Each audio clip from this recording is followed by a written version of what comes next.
Yosua 24 ayat 1 sampai 33. Yosua pasal 24 ayat 1 sampai dengan 28, pembaharuan perjanjian di Sikem.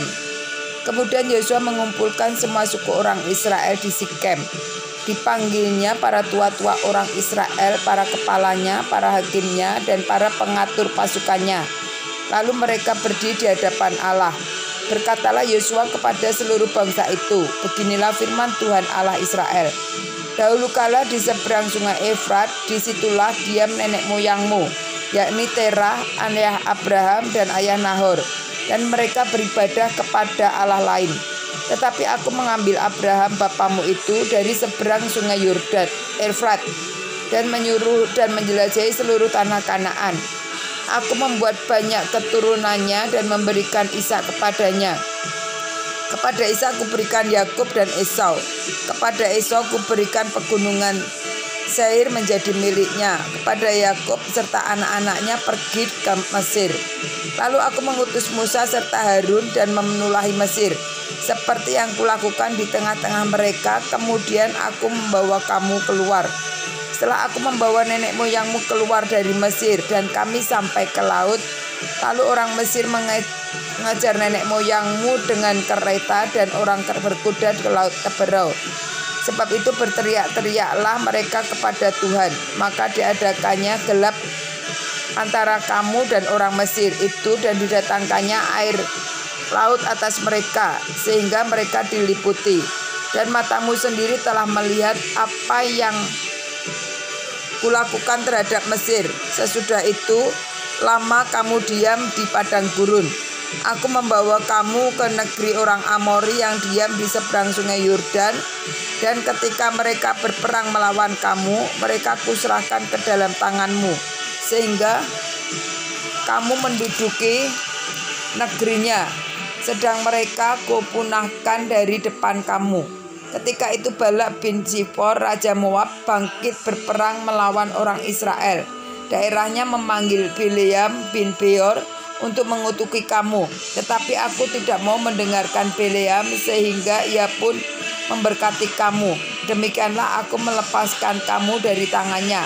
Setelah kamu menyeberangi sungai Yordan dan sampai ke Yeriko, berperanglah melawan kamu warga-warga kota Yeriko, orang Amori, orang Feris, orang Kanaan, orang Het, orang Gilgal, orang Hewi, dan orang Yebus.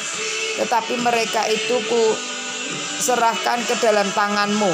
Kemudian aku melepaskan tabuhan mendahului kamu, dan binatang-binatang ini menghalau mereka dari depanmu, seperti kedua raja orang Amori. Sesungguhnya bukan oleh pedangmu dan bukan pula oleh panahmu. Demikianlah kuberikan kepadamu negeri yang kamu peroleh tanpa bersusah payah, dan kota-kota yang tidak kamu dirikan, tetapi kamulah yang diam di dalamnya. Juga kebun-kebun anggur dan kebun-kebun zaitun yang tidak kamu tanami, kamulah yang makan hasilnya. Oleh sebab itu takutlah akan Tuhan dan beribadahlah kepadanya dengan tulus ikhlas dan setia.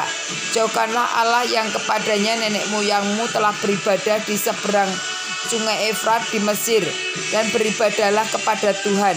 Tetapi jika kamu anggap tidak baik untuk beribadah kepada Tuhan, pilihlah pada hari ini kepada siapa kamu akan beribadah. Allah yang kepadanya nenek moyangmu beribadah di seberang sungai Efrat, atau Allah orang Amori yang negerinya kamu diami lagi. Tetapi aku dan seisi rumahku, kami beribadah kepada Tuhan. Lalu bangsa itu menjawab, jauhlah daripada kami meninggalkan Tuhan untuk beribadah kepada Allah lain.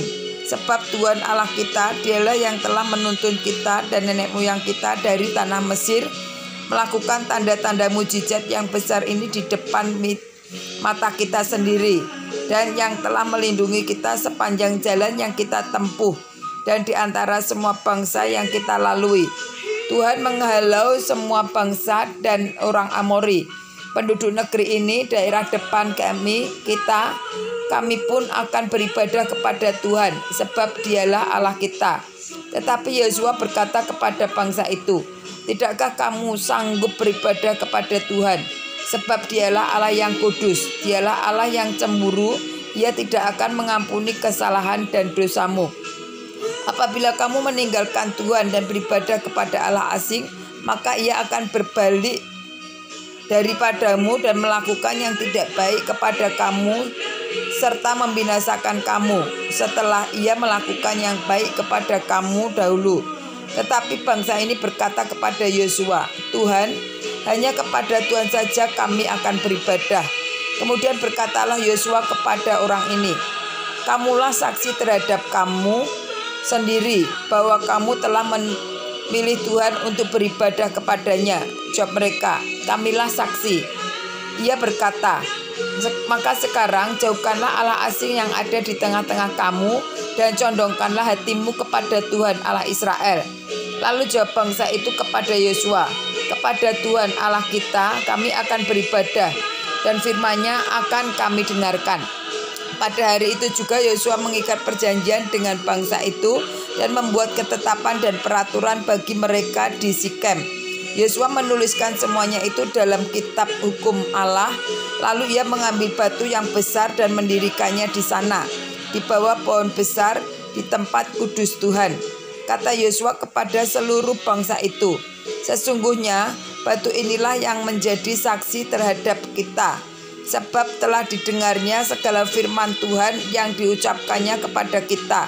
Sebab itu batu ini akan menjadi saksi terhadap kamu, supaya kamu jangan menyangkal Allahmu. Sesudah itu Yosua melepas bangsa itu pergi masing-masing ke tempat pusakanya. Yosua pasal 24 ayat 29 sampai 33. Yosua dan Eleazar mati dan dikuburkan. Tulang-tulang Yusuf dikuburkan. Dan sesudah peristiwa itu, maka matilah Yosua bin Nun, hamba Tuhan itu, ketika berumur 110 tahun. Lalu ia dikuburkan di daerah milik pusakanya di tempat Serah yang di pegunungan Efraim, di seberang utara gunung Gahaz.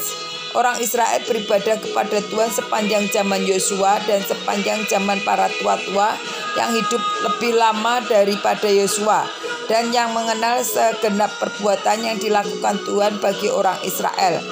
Tulang-tulang Yusuf yang dibawa orang Israel dan dari Mesir dikuburkan mereka di Sikem, di tanah milik yang dibeli Yakub dengan harga 100 kesita dari anak-anak Hemer, bapak Sikem, dan yang ditentukan bagi Bani Yusuf menjadi milik pusaka mereka. Juga Eleazar bin Harun mati dan dia dikuburkan di bukit yang diberikan kepada Pinehas, anaknya itu di pegunungan Efraim.